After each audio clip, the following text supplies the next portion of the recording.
Welcome to our the great Portugal. If you are new to our channel तो मैं आपको बताता चलूँ we are registered Portugal immigration consultancy. अगर आप पुर्तगाल जाना चाहते हैं या फिर आपको जो डी टैब वीज़ा कैटेगरीज हैं इनके हवाले से कोई भी इंफॉर्मेशन चाहिए तो आप हमें कांटेक्ट कर सकते हैं थ्रू ईमेल और व्हाट्सएप भी कर सकते हैं और अपॉइंटमेंट लेकर आप हमसे बात भी कर सकते हैं।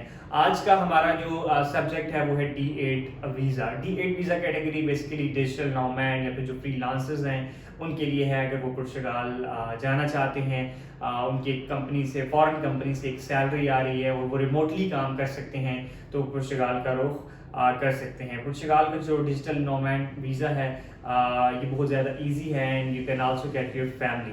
सो आज का हमारा जो सब्जेक्ट है वो है D8 visa.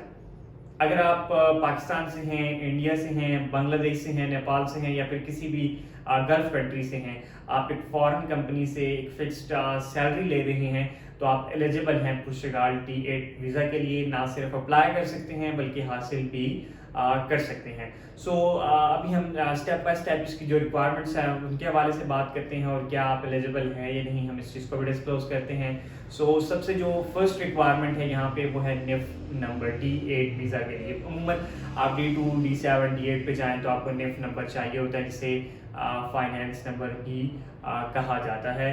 What is nif number?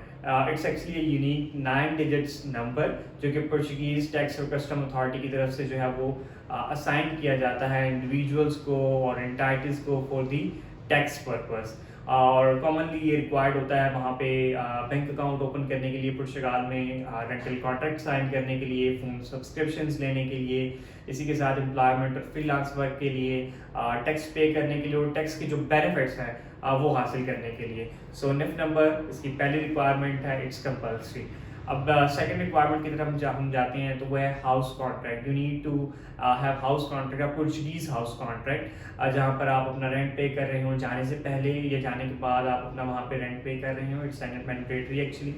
ये एक रिक्वायरमेंट है, ये आपको eight the time of submission जब आप अपना केस सबमिट करते हैं उस टाइम पे आपको ये डॉक्यूमेंट रिक्वायर्ड होता है, हाउस कॉन्ट्रैक्ट। ये मैटर नहीं करता कि आपने छोटा घर लिया है रेंट पे, बड़ा घर लिया है उसका 500 यूरो मंथली रेंट है या फिर 5000, it doesn't matter.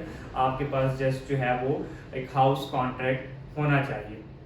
Next requirement की हम बात करते हैं, आपके पास पुर्तगाल में अपना बैंक अकाउंट होना चाहिए। आपको पुर्तगाल में जो है वो बैंक अकाउंट ओपन करना पड़ेगा। इसी के साथ साथ आपके पास अपना होम कंट्री में या फिर सेकंड कंट्री में बहुत सारे लोग होते हैं जो पाकिस्तान से हैं, इंडिया से हैं, बांग्लादेश से हैं, लेकिन वो अपनी जो सर्विसेज हैं वो गल्फ कंट्रीज़ में जो है वो दे रहे हैं, वहाँ पे मौजूद हैं।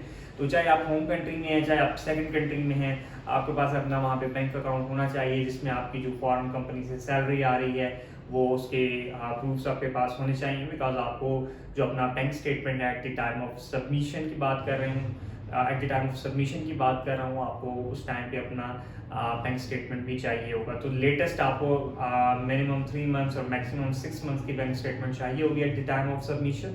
सो आपको वो भी रेडी रखनी होगी। बेहतर यही है कि आप 6 मंथ्स की बैंक स्टेटमेंट यूज़ करें क्योंकि ज़्यादातर एम्बेसी में यही देखा गया है कि एम्बेसी 6 मंथ्स की बैंक स्टेटमेंट रिक्वायर करती है। तो ये होगी हमारी थर्ड रिक्वायरमेंट। फोर्थ रिक्वायरमेंट की तरफ हम जाते हैं कि आपको कितनी मंथली सैलरी चाहिए पुर्तगाल जो D8 वीज़ा है उसको अचीव करने के लिए। सो आपका जो मेन एप्लीकेंट जाना चाहता है उनके लिए जो मंथली सैलरी की रिक्वायरमेंट है वो है 3480 यूरोस। तो ये मेन एप्लीकेंट की एक मंथली सैलरी होनी चाहिए। इसी के साथ साथ जो फॉरेन कंपनी है उनके साथ उनका जो जॉब कॉन्ट्रैक्ट है वो उनके पास होना चाहिए। अच्छा, अब हमने बात कर ली मेन एप्लीकेंट की, अब हम बात करते हैं फैमिली की। If you are coming with your spouse so आपको इसी सैलरी में 50% सैलरी इंक्रीज करनी है, like 1740 euros for the spouse. और आप अगर अपने एक चाइल्ड के साथ आ रहे हैं तो आपको 25% इसी अमाउंट का मजीद इंक्रीज करना है अपनी सैलरी में। तो अगर आप स्पाउस और अपने एक चाइल्ड के साथ आ रहे हैं तो आपकी जो सैलरी होनी चाहिए पर मंथ वो राउंड अबाउट 7000 यूरोज होनी चाहिए फॉर D8 वीज़ा।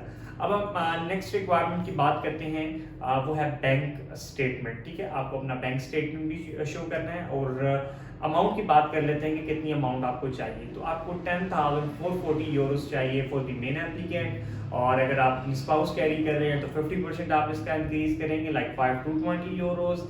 और अगर आप अपना एक चाइल्ड को साथ कैरी कर रहे हैं तो आप इसी के अंदर 25% मजीद इंक्रीज करेंगे, लाइक 3,102 यूरोस। सो ये बैंक स्टेटमेंट का क्राइटेरिया होगा। आई होप सो कि आपको ये चीज़ समझ आ गई होगी। इस चीज़ के हवाले से आपकी कन्फ्यूजन जो है वो दूर हो चुकी होगी। हम चलते हैं नेक्स्ट जो रिक्वायरमेंट है उसकी तरफ चलते हैं। आपको हेल्थ इंश्योरेंस चाहिए। ठीक है, जिसकी मिनिमम जो कवरेज है वो 30,000 यूरोस होनी चाहिए यूरोप के अंदर। ठीक है, तो आपको ये हेल्थ इंश्योरेंस भी हर हाल में चाहिए। अब इन तमाम चीज़ों के बाद आपने जो मेन चीज़ है वो ये देखनी है कि आपके पासपोर्ट की वैलिडिटी कितनी है। बिकॉज बहुत सारे लोग प्रोसेस स्टार्ट कर देते हैं लेकिन उनकी जो पासपोर्ट की वैलिडिटी होती है वो 2 माह या 3 माह रह चुकी होती है। फिर उन्हें यहाँ पर एम्बेसी में इश्यूज फेस करने पड़ते हैं।